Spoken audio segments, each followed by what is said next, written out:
بسم الله الرحمن الرحيم. الحمد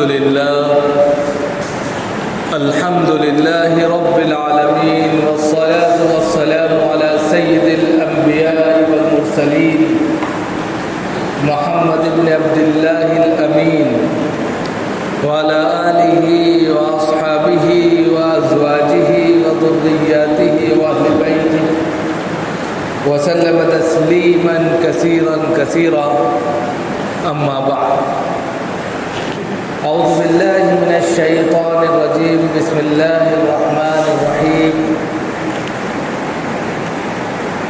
ولله على الناس حج البيت من استطاع إليه سبيلا. صدق اللہ العلی العظیم.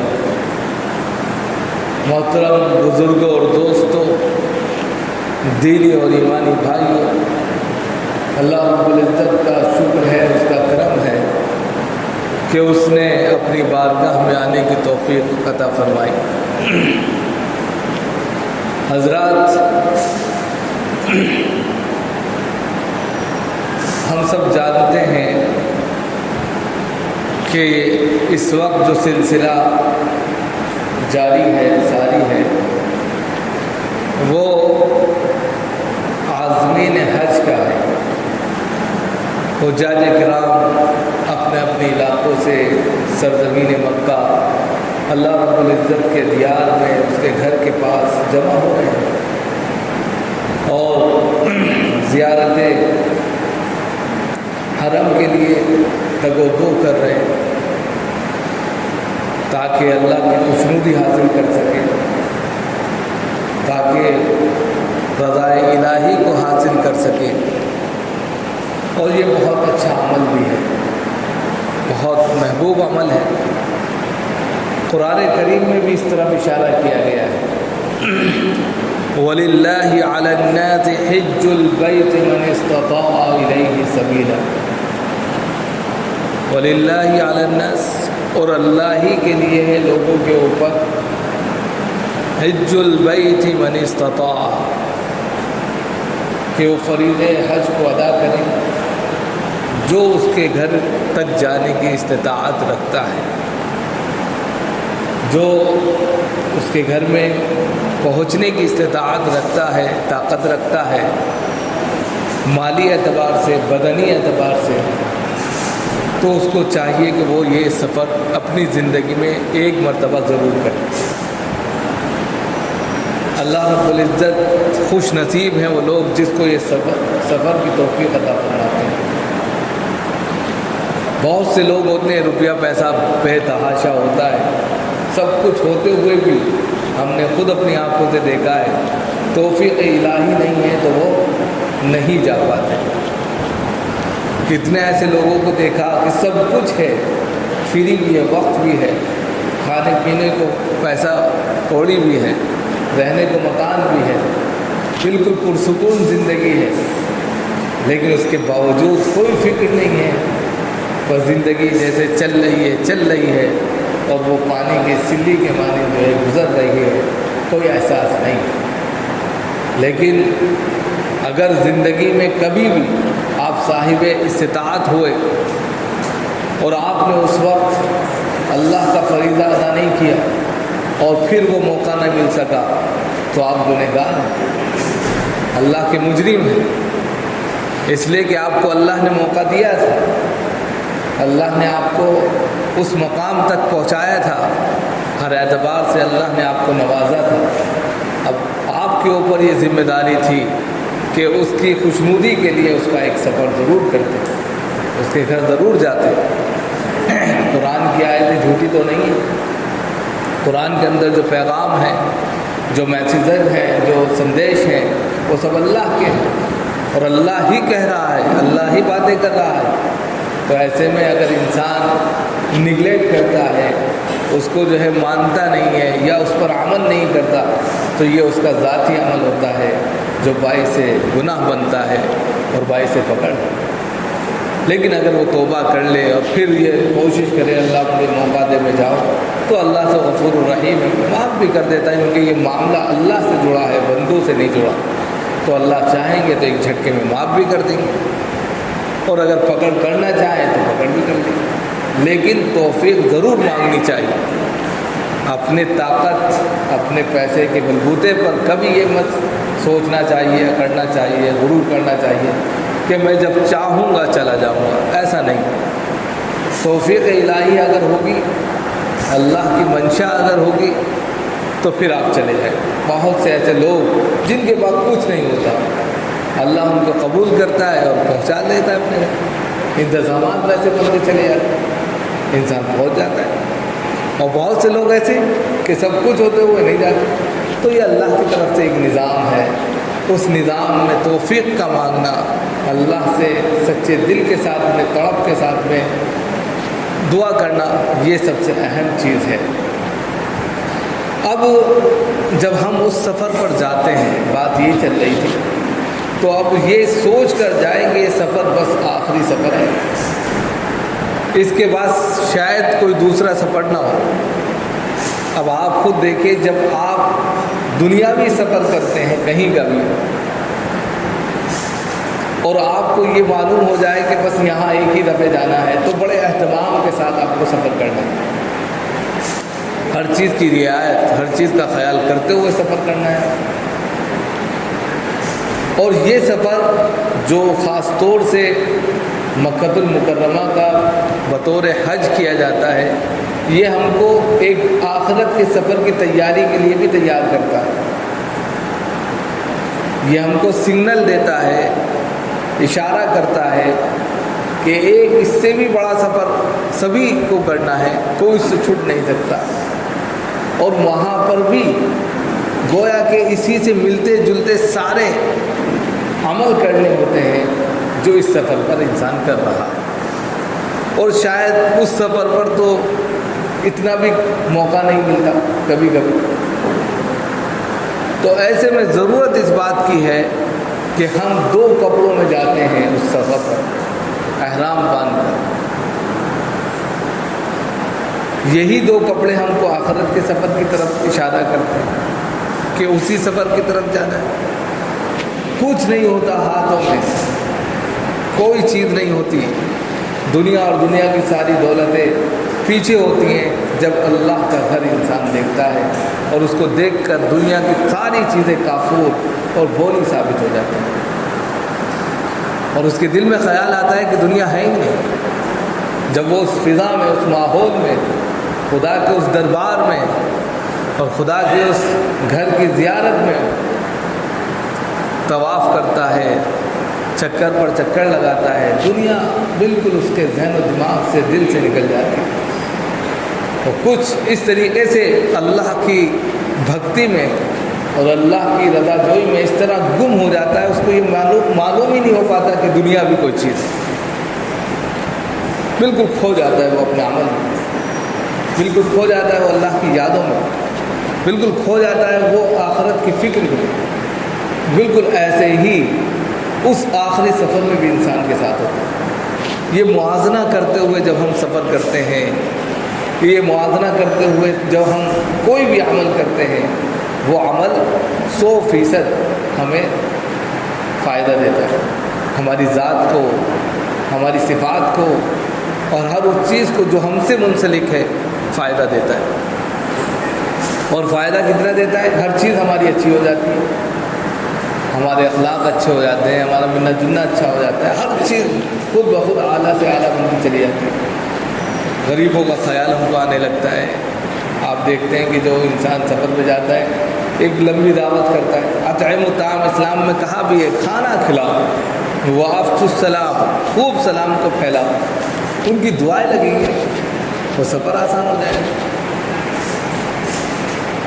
تو یہ ساری چیزیں ایسی ہیں جو انسان کو تیار کرتی ہیں ایک بڑی چیز کی طرف، ایک بڑے میدان اور ایک بڑے کہہ سکتے ہیں کہ عمل کی طرف۔